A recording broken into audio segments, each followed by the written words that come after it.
చూద్దాం. పాకిస్తాన్ భూకంపాలతో వణికిపోతోంది. 2 రోజుల క్రితం వచ్చిన భూకంపం మరవక ముందే బలమైన మరో భూకంపం సంభవించింది. భూకంప తీవ్రత రిక్టర్ స్కేలుపై 4.6గా నమోదైంది. భూకంపం కేంద్రం తజికిస్తాన్లోని అష్కాహెమాన్కు పశ్చిమాన ఆఫ్ఘనిస్తాన్ నుంచి 34 కిలోమీటర్ల దూరంలో ఉంది. దీనివల్ల ప్రభావితమైన దేశాలు పాకిస్తాన్, తజికిస్తాన్, ఆఫ్ఘనిస్తాన్ గా చెప్పుకోవచ్చు. నేషనల్ సెంటర్ ఫర్ సిస్మాలజీ ఈ సమాచారాన్ని ఇచ్చింది. దీని ప్రకారం భూకంప తీవ్రత రిక్టర్ స్కేలుపై 4.6గా నమోదైంది. దాని లోతు 10 కిలోమీటర్లు. దీనికి ముందే పాకిస్తాన్లో భూకంపం వచ్చింది.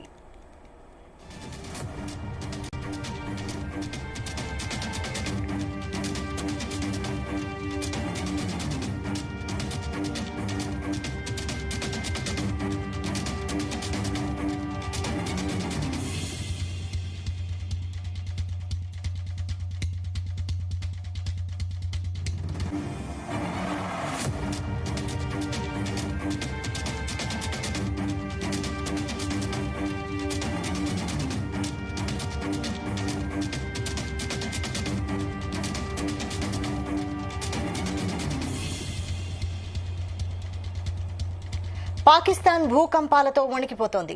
2 రోజుల క్రితం వచ్చిన భూకంపం మరవక ముందే బలమైన మరో భూకంపం సంభవించింది. భూకంప తీవ్రత రిక్టర్ స్కేలుపై 4.6గా నమోదైంది. భూకంపం కేంద్రం తజికిస్తాన్లోని అష్కాహెమ్కు పశ్చిమాన ఆఫ్ఘనిస్తాన్ నుంచి 34 కిలోమీటర్ల దూరంలో ఉంది. దీనివల్ల ప్రభావితమైన దేశాలు పాకిస్తాన్, తజికిస్తాన్, ఆఫ్ఘనిస్తాన్ గా చెప్పుకోవచ్చు. నేషనల్ సెంటర్ ఫర్ సిస్మాలజీ ఈ సమాచారాన్ని ఇచ్చింది. అయితే దీని ప్రకారం భూకంప తీవ్రత రిక్టర్ స్కేలుపై 4.6గా నమోదైంది. దాని లోతు 10 కిలోమీటర్లు. దీనికి ముందే పాకిస్తాన్లో భూకంపం వచ్చింది.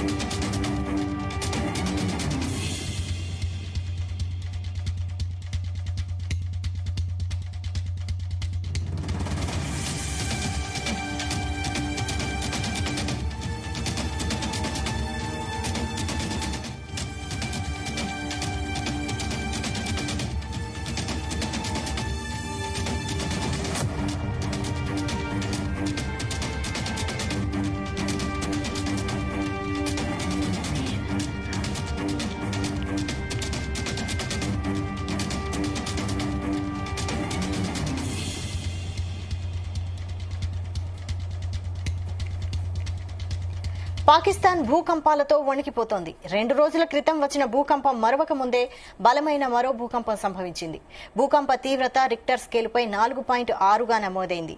భూకంపం కేంద్రం తజికిస్తాన్లోని అష్కాషెమ్కు పశ్చిమాన ఆఫ్ఘనిస్తాన్ నుంచి 34 కిలోమీటర్ల దూరంలో ఉంది. దీనివల్ల ప్రభావితమైన దేశాలు పాకిస్తాన్, తజికిస్తాన్, ఆఫ్ఘనిస్తాన్ గా చెప్పుకోవచ్చు. నేషనల్ సెంటర్ ఫర్ సిస్మాలజీ ఈ సమాచారాన్ని ఇచ్చింది. దీని ప్రకారం భూకంప తీవ్రత రిక్టర్ స్కేలుపై 4.6గా నమోదైంది. దాని లోతు 10 కిలోమీటర్లు. అయితే దీనికి ముందే పాకిస్తాన్లో భూకంపం వచ్చింది.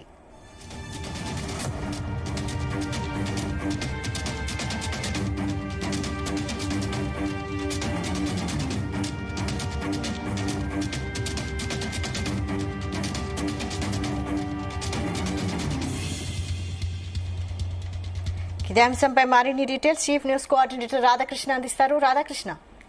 Good evening Vaishali.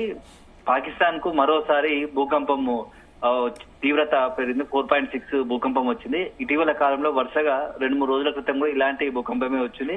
అప్పుడు కూడా 4.6 నమోదైంది రిక్టర్ స్కేల్ పైన. వరుసగా వారం రోజుల వ్యవధిలో 2 సార్లు భూకంపం వచ్చింది.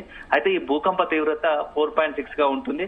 సో దీని ఇంపాక్ట్ ఏంది, అసలు వరుసగా ఎందుకు భూకంపాలు వస్తుంది, దానిపైన రకరకాల చర్చలు, ఊహాగానాలు వెలువడతా ఉన్నాయి. ఎందుకంటే ఇటీవల కాలంలో అక్కడ పాకిస్తాన్ ఏదైనా న్యూక్లియర్ కి సంబంధించి ఏమన్నా అట్లాంటివి న్యూక్లియర్ కి సంబంధించిన బాంబుల ప్రయోగాలు ఏమైనా చేస్తుందని చెప్పేసి కూడా పెద్ద ఎత్తున ఒక ప్రచారం జరుగుతా ఉంది. దీనికి తోడు ఎందుకంటే ఇటీవల కాలంలో వరుసగా 2-3 రోజుల వ్యవధిలోనే ఈ భూకంపాలు రావడం వెనుక ఏదైనా లోగుట్టు దాగుందనే కూడా చర్చ ఉంది. ఎందుకంటే ఇటీవల భారత్ పాకిస్తాన్ మధ్య తీవ్ర ఉద్రిక్త పరిస్థితులు నెలకొన్నాయి.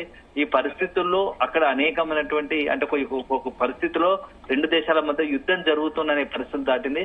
సో దీంతో ఆ ఒకవైపు యుద్ధం పరిస్థితులు ఏర్పడుతున్న సమయంలోనే మరోవైపు ఈ భూకంపము వరుసపెట్టి అంటే 2 రోజుల వ్యవధిలోనే ఇట్లా రావడం వెనుక ఏదైనా వేరేనా మతలబు ఉందా, లేకుంటే సహజ సిద్ధంగా ప్రకృతి విపత్తులో భాగంగానే ఈ యొక్క భూకంపం వచ్చిందనే దానిపైన చర్చ జరుగుతా ఉంది. ఎందుకంటే ఇటీవల కాలంలో పాకిస్తాన్ భారత్ చేసినటువంటి కౌంటర్ అటాక్ లో అంటే పాకిస్తాన్ సంబంధించినటువంటి భూభాగం నుంచి పెద్ద ఎత్తున కాల్పులు కావచ్చు, డ్రోన్లు కావచ్చు, క్షిపణి ప్రయోగాన్ని భారత్ సమర్థవంతంగా తిప్పికొట్టింది. ఈ నేపథ్యంలో కౌంటర్ అటాక్ చేసింది. ఈ సందర్భంలో పాకిస్తాన్ సంబంధించినటువంటి ప్రధాన నగరాలు కొన్ని దెబ్బతిన్నాయి.